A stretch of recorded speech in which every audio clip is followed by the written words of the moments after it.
He was the first entertainment reporter in the history of television news. He's an innovative game changer who has interviewed every major movie star then and now. His name is David Sheehan. He's here now on Sheehan and the Stars, ready to share some very special Hollywood moments and celebrate the humanity of celebrity.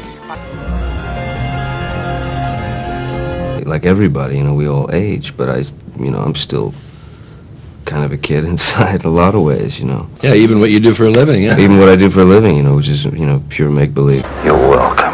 Johnny Depp calls it play acting, or let's pretend.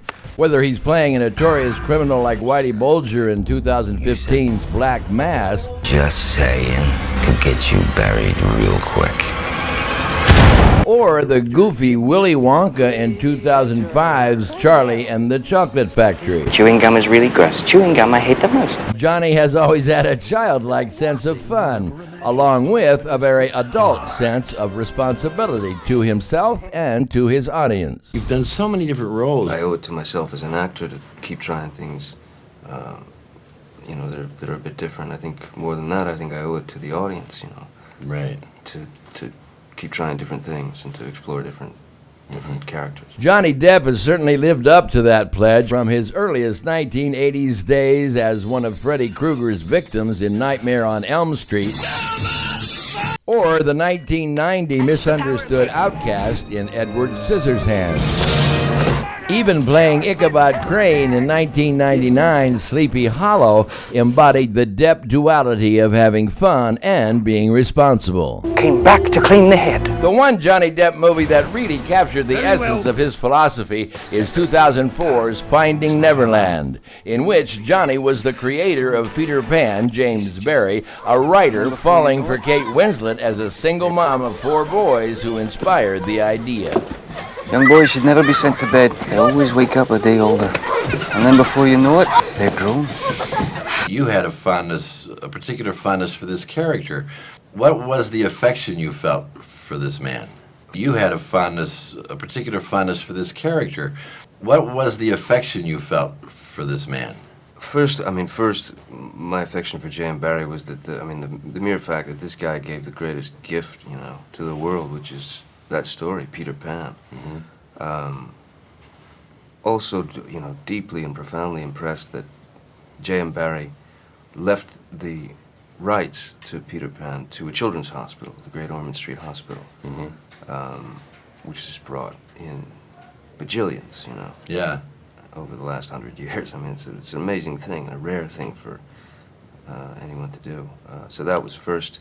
Also just loved the fact that he was a very socially inept creature, which I can kind of understand as well. Why, do you feel socially inept?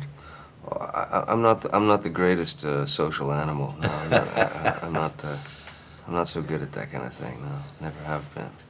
What did you tap into in yourself, in Johnny Depp, to get in touch with this tremendous admiration or almost worship for the land of the imagination?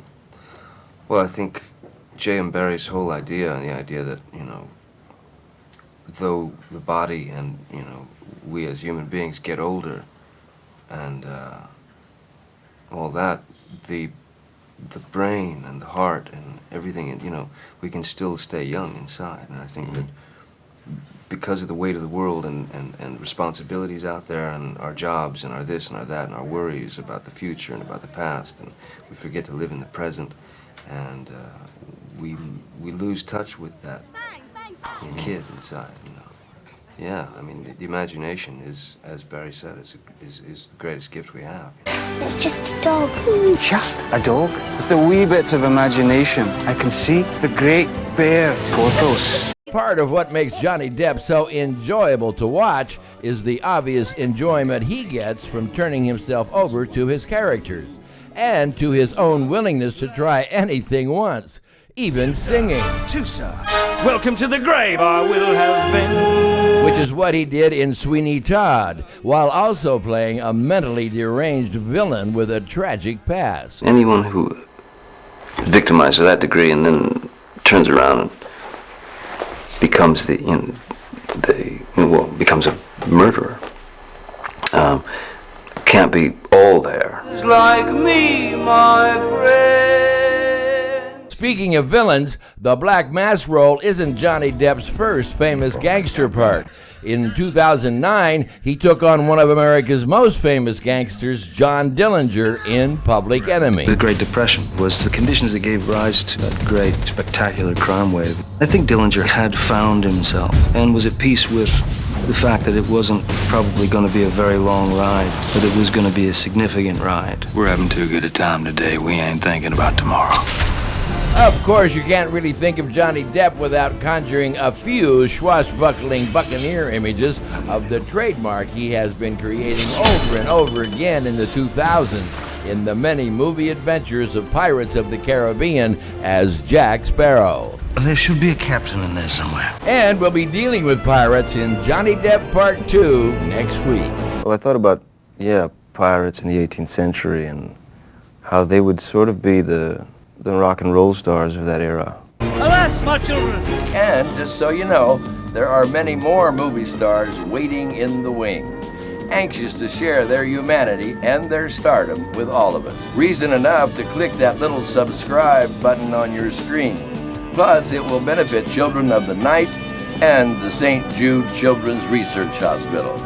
I'm David Sheehan, thanking you for watching and hoping you'll get some inspiring insights from here at my little Hollywood by the Sea.